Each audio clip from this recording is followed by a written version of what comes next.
Kan mamanya Pak Panji Gumilangnya marah kan? Makanya masih tabayun kan? Makanya Panji Gumilangnya marah. Kenapa kamu ngomong dulu baru minta tabayun? Makanya nggak mau ketemu MUI Panji Gumilangnya. Masuk akal itu. Iya dong. Emang lu siapa ya? Panji Gumilang bilang gitu. Lu ngomong dulu udah ngoceh-ngoceh baru minta tabayun. Kita udah difitnah, kita udah babak belur, lu baru minta tabayun. Oh enggak, sorry. Kamu siapapun boleh masuk kecuali MUI nggak boleh masuk. Kan bikin-bikin itu kan Pak Santi Amar kemarin ngomong gitu kan, ketemu sama itu orang yang Panji Gumilang itu. Siapapun boleh masuk kecuali MUI nggak boleh masuk sini. Keras itu. Wah, saya setuju bener. Wah, itu orang punya harga diri tuh namanya tuh. Bener dong. Soalnya MUI kan masih bersetara LSM. Makanya si Panji Gumilang bilang, siapa lu? Iya, siapa lu? Tinggi banget, padahal lu cuman LSM. Iya. Kayak lu petinggi negara aja gitu. Ini ceritanya kayak coaching. Tapi itu pun dia dibohongin loh. Dia dijebak loh. Si Ridwan Kamil gubernur kan boleh masuk kan. Bikin surat pernyataan. Iya boleh, Ridwan Kamil boleh apapun. Tapi MUI nggak boleh. Tapi Ridwan Kamilnya terus ngomongnya beda lagi loh. Jahat loh Ridwan Kamil, orang jahat loh Ridwan Kamil ini. Nggak kapok, anaknya udah mati nggak kapok dia. Itu gampang banget. Cuman mereka memang bukan mau cari benar. Mereka bukan mau cari benar. Mereka mau cari supaya Panji Gumilang dimasukin penjara. Memang tujuannya mau dari awal udah dibidik mau dimasukin penjara Panji Gumilang. Contoh ya, ini polisi nih ya, polisi Indonesia nih kampret juga nih ya, aparat Indonesia. Habib Rizik, berapa banyak pelanggaran hukum yang dilakukan Habib Rizik? Masuk penjaranya apa? Undang-undang kesehatan. Kan kupluk ini orang ini kan. Tapi ini memang itu di atas itu memang nggak niatan mau cari objektifnya. Niatannya mau cari supaya ini orang salah. Satu. Entar kentut aja bisa dibilang penistaan agama loh.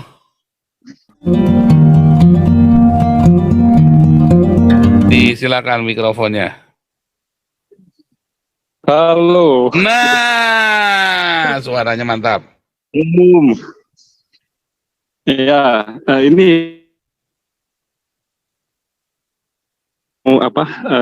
menanggapi terdengar nggak ya suara? Bagus.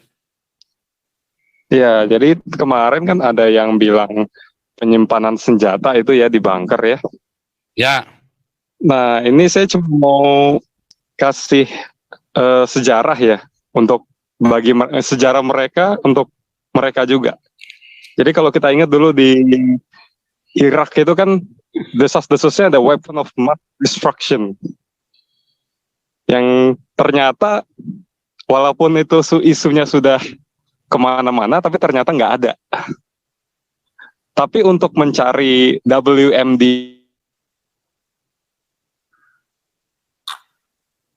sampai perang sipil akhirnya kan tercipta ada yang kubu ISIS, ada yang kubu ini, kubu itu udah hancur-hancuran tuh jadi negaranya.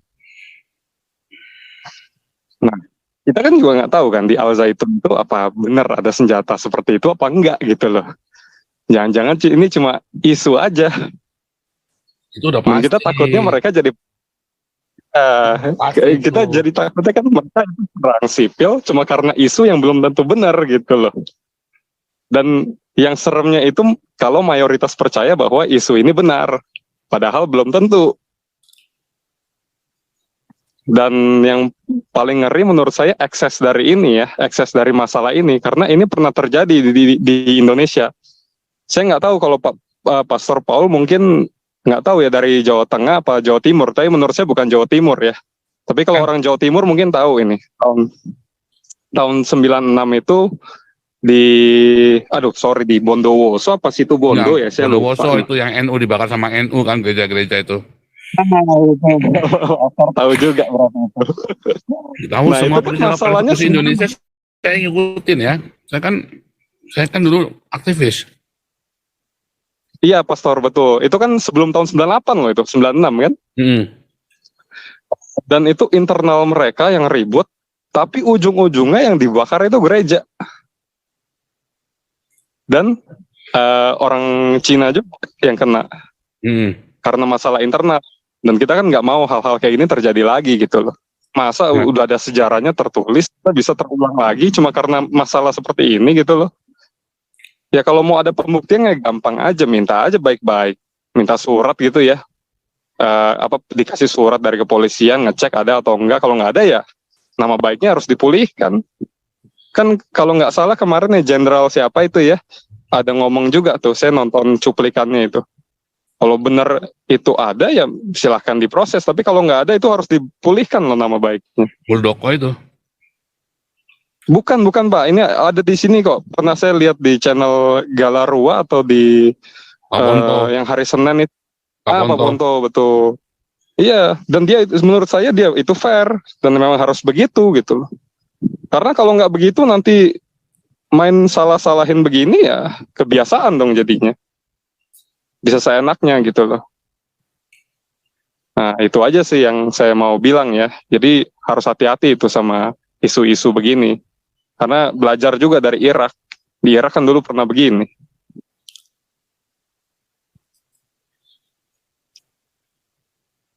Tapi saya nggak ngerti Pak Paul. Ini kan antara Islam. Kenapa nggak yang dikatakan tabayun? Tanya benar-benar daripada langsung ke pengadilan begini. Itu kan mamanya Pak Panji Gumilangnya marah kan?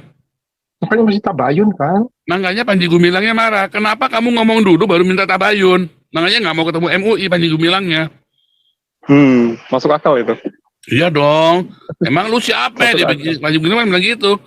Lu ngomong dulu udah ngoceh-ngoceh baru minta tabayun. Kita udah difitnah, kita udah babak belur. Lu baru minta tabayun. Oh enggak, sorry. Kamu siapapun boleh masuk kecuali MUI nggak boleh masuk. Kan begitu kan Pak Santi Amar kemarin ngomong gitu kan, ketemu sama itu orang yang Panji Gumilang itu. Siapapun boleh masuk kecuali MUI nggak boleh masuk sini. Keras itu. Wah, saya setuju bener. Wah, itu orang punya harga diri tuh namanya tuh. Bener dong. Soalnya MUI kan masih bersetara LSM. Makanya si Panji Gumilang bilang siapa lu? Iya, siapa lu? Tinggi banget padahal lu cuman LSM. Iya. Kayak lu petinggi negara aja gitu. Ini ceritanya kayak coaching. Tapi itu pun dia dibohongin loh. Dia dijebak loh. Si Ridwan Kamil gubernur kan boleh masuk kan. Bikin surat pernyataan. Iya boleh, Ridwan Kamil boleh apapun. Tapi MUI nggak boleh. Tapi Ridwan Kamilnya terus ngomongnya beda lagi loh. Jahat loh Ridwan Kamil, orang jahat loh Ridwan Kamil ini. Nggak kapok, anaknya udah mati nggak kapok dia. Itu harus dimakan nama palang merah lagi tuh Pak Paul. Itu anaknya udah mati nggak kapok. Ya itu ya tadi ya. Jangan tuh di balik semua penutupan gereja itu jangan-jangan Ridwan Kamil juga tuh yang backingin tuh. Ya, yang di Jawa Barat makanya anaknya dikasih mati tuh. Tapi saya apresiasi ya justru malah dari kalangan Galarua ya, yang ketuanya orang Kristen juga yang berani untuk masuk dan klarifikasi langsung loh. Iya dong, itu memang tugasnya Pak Santi Amar dan timnya kan memang, kan kita dulu tekad Galarua ini kita siapapun entah Islam, entah Buddha, Hindu, kalau dia dipersekusi, kita akan menemani mereka, hadir bersama dengan mereka. Itu kan kesepakatan kita, walaupun mereka Islam kita udah bilang, malah kita lagi cari orang-orang Gavatar. Dulu Pak Putih kan bilang janji menjadi orang Gavatar sampai sekarang nggak ketemu kesibukan, dia terlalu sibuk dengan politik, makanya saya jengkel juga kan. Janjinya mau cari orang Gavatar, katanya sudah ketemu ini nggak ketemu. Ya, nah, tapi ya, kita memang cari ya orang-orang Gavatar mau kita rangkul, orang-orang Ahmadiyah kita rangkul. Itu memang ininya Galarua. Nggak cuma Kristen doang. Nah ini kan masalahnya sekarang masalahnya yang tadi Pak Andi bilang, gini loh, mereka tuh nggak niat mau cari kebenaran, jadi nggak gampang cuma tinggal klarifikasi dan tinggal gini kan pemerintah bisa itu gampang banget. Gampang banget. Cuman mereka memang bukan mau cari benar, mereka mau cari supaya Panji Gumilang dimasukin penjara. Memang tujuannya mau dari awal udah dibidik mau dimasukin penjara Panji Gumilang. Contoh ya, ini polisi nih ya, polisi Indonesia nih kampret juga nih ya, aparat Indonesia. Habib Rizik, berapa banyak pelanggaran hukum yang dilakukan Habib Rizik? Masuk penjaranya apa? Undang-undang kesehatan, kan kupluk ini orang ini kan? Ya benar. Di penjara itu ya banyak yang maling walet dituduhnya rampok BCA. Di penjara itu banyak ya yang maling motor nggak ketangkep lalu dituduhnya pemerkosa anak. Hmm. Emang begitu ini di Indonesia tuh banyak yang begitu aneh. Kenapa? Padahal jelas dia maling motor. Karena kalau dia dituduhnya maling motor, dia akan bersuara kan. Kalau dia maling walet, setorannya ke siapa? Nggak taunya kepada polisinya lagi, kepada aparatnya lagi, kepada hakimnya, kepada jaksanya. Setorannya ke situ ternyata. Ya kena semua, makanya dia dituduhnya, dijeblosinya adalah merkosa, pelaku pembunuhan, yang nggak ketahuan siapa, yang polisi nggak ngerti siapa, pokoknya udahlah langsung aja itu diciduk aja dah. Lalu di dalam digebukin, dicabutin kukunya, disuruh ngaku. Aduh, ruwet ya Pak ya. Loh, Ruwet itu banget. hukum di Indonesia begitu. Itu aduh mau terima mau enggak itu begitu. Makanya saya bilang aduh bagaimana Indonesia mau maju. Nah itu ya dulu Bung Beta pertama kali saya setuju ya dengan Bung Beta dari dulu ya. Masalah di Indonesia ini adalah apa kepastian hukumnya nggak ada. Lu mau khilafah kek, mau apa kek, yang penting lu harus punya kepastian hukumnya, harus jelas. Sehingga orang kita punya kesepakatan, oke, dengan hukum itu kita punya kesepakatan mau apa. Nah, kayak Panji Gumilang ini kan enggak. Ini kan Panji Gumilang itu yang lu ngomong itu benar semua, yang idiom itu benar semua. Harusnya memang begitu. Itu kan itu gampang banget. Aduh maaf kata ya. Anak saya SMP tuh, anak saya SMA kelas 1 tuh ya, anak saya kan SMA kelas 1. Cuma bikin keputusan gitu mah gampang banget. Itu mah bisa, iya, harus objektif. Tapi ini memang itu di atas itu memang nggak niatan mau cari objektifnya, niatannya mau cari supaya ini orang salah. Satu. Entar kentut aja bisa dibilang penistaan agama loh. Kalau Ya, begitu berarti pasti masuk dong. soalnya kalau begitu. kentutnya bunyinya gimana kentutnya? Kan begitu kan. Sambil kentut wow, penistaan agama padahal memang kentutnya dia udah disetting begitu misalnya kan, udah bentuk bokongnya udah dijahit begitu misalnya kan, kita nggak ngerti kan. Ngomongnya penistaan agama lagi. Apa aja pokoknya salah aja, sama kan ya. Kalau sekarang sih udah enggak ya, polisi lalu lintas dulu kan zaman saya masih di Indonesia dulu ya, zaman dulu ya. Kalau asal dicegat polisi pasti kena. Bener nggak? Iya. Kalau enggak masalah spionnya apa satu, apa lampunya kurang satu, ya kan? Masalah apa aja ya, oke pasti kena, udah diberhentiin polisi, pasti ketilang deh, pasti kena deh. Ya namanya orang dicari, pasti kena. Nanti ternyata konyolnya apa? Lupa bawa kotak P3K. Bangsat ini polisinya kan? Aduh, ya, Lupa bawa kotak P3K. Iya bener nggak? Bener nggak? Ada yang pernah ngalamin gitu nggak? Kalian ketika sama polisi, beres semuanya. Terus ditanya, ini ada kotak P3K-nya nggak? Lupa bawa. Lupa beli. Hilang tetap. Hilang. Apalagi tuh yang selain kurang-kurang kotak P3K. Pentilnya ban lupa ada tutupnya. Dopnya itu loh. Oh ketilang loh itu. Kalau polisinya cari-cari, kalau Anda nggak ketemu lagi, pentil ban nggak ada tutupnya, tilang loh. Memang kalau di Eropa juga sama ya. Kalau pentil ban itu harus ditutup, ya. Kita waktu les mobil itu diajarin pentil ban harus ditutup. Cuman itu kan sebenarnya nggak ini banget ya kan, nggak bakal ditilang gara-gara itu. Cuman diajarin pentil ban kudu ditutup, ada tulisannya pentil ban kudu ditutup. Cuma itu nggak bakal ditilang. Polisi nggak akan nilang Anda gara-gara pentil ban yang nggak ditutup di sini, nggak bakal, nggak akan. Lampu mati satu pasti ditilang, lampu mati pasti ditilang, tapi pentil ban nggak ditutup nggak. Di Indonesia Anda lupa bawa kotak P3 kan bisa ditilang. Nah itu masalahnya, memang hukum di Indonesia pokoknya kamu kudu salah. Ya susah makanya ya di situ. Anda yang pernah berhubungan dengan hukum itu ya, makanya saya waktu itu saya sempat ya sekolah hukum ya saudara ya, tapi waktu itu tuh saya bilang buat apa ngapain sekolah hukum, setelah saya tahu dalam-dalamnya ya, ngapain sekolah hukum? Capek-capek, udah jadi maklar aja. Itu ya. Itu masalahnya di Indonesia. Nah, ini makanya kemarin si Galarua saya bilang salah caramu begitu, ngikutin gitu, percaya saya. Ya kalau jadi bilang, tapi kan aturannya gini, iya semua aturannya kayak apa kan tahu, kita gini lah, kita jangan basa-basi lah, saya bilang sama lawyernya kemarin. Ya, kita terang-terang aja. Ini kan aturan namanya begini. ya, termasuk lawyernya Yusuf Manupulu. Saya bilang sama lawyer Yusuf, udah percuma, ini aturannya kan begini. Iya, tapi kamu ada yakin menang? Ya akhirnya kan ternyata apa namanya pra peradilan kalah kan, buang duit doang kan. Saya bilang, Pak, buang duit doang percuma.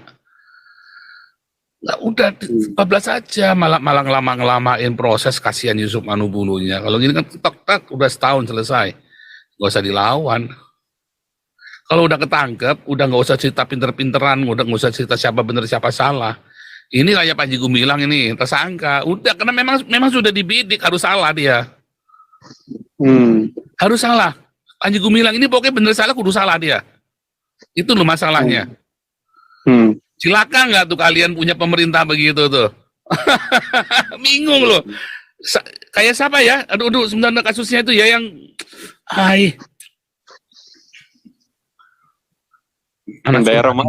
Anas Urbaningrum.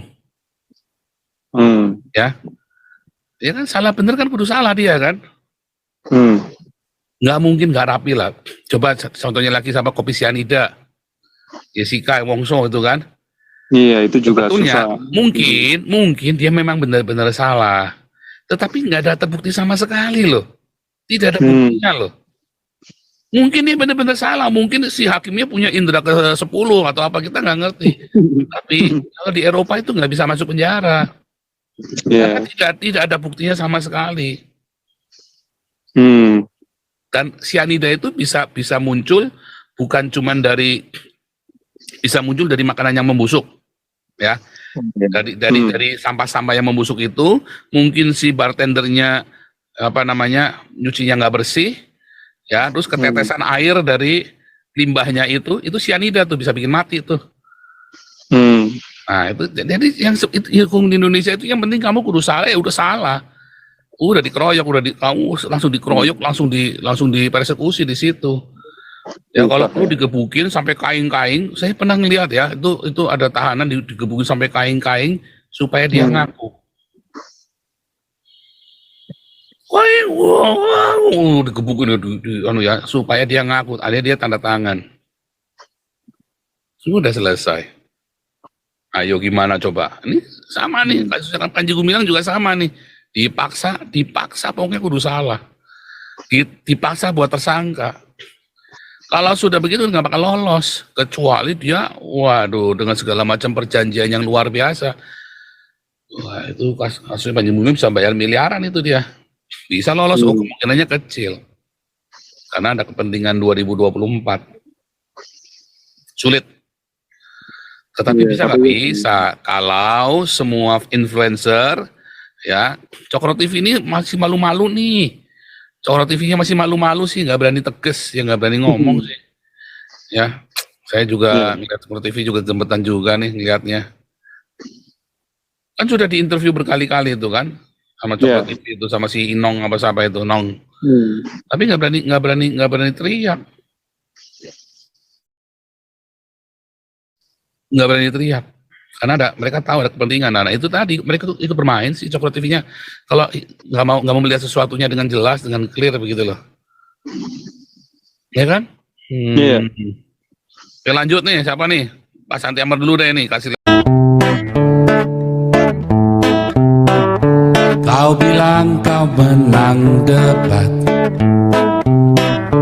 lawan domba yang sesat. Kau bilang banyak yang tobat.